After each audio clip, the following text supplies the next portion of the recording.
मनोज जरांगे पाटलाचा भाऊ जरी मानला की माझ्या पाठीशी उभा राहा, तरी समाज उभा राहत नसतो. फक्त मनोज जरांगे पाटील, मनोज जरांगे पाटील आणि मनोज जरांगे पाटील.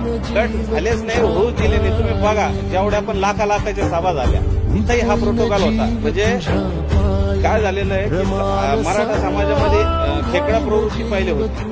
म्हणजे हा स्टेजवर गेला मग मी कधी काम केलं का, अमुक काम केलं का, तमुक काम केलं का. मनोज दादा क्लिअर सांगितलं की बा तुम्ही सगळे माझ्या पाठीशी उभा राहा, फक्त मला साथ द्या, नेतृत्व फक्त मी करतोय. म्हणजे मी तुमचं एक आवाज बनतोय.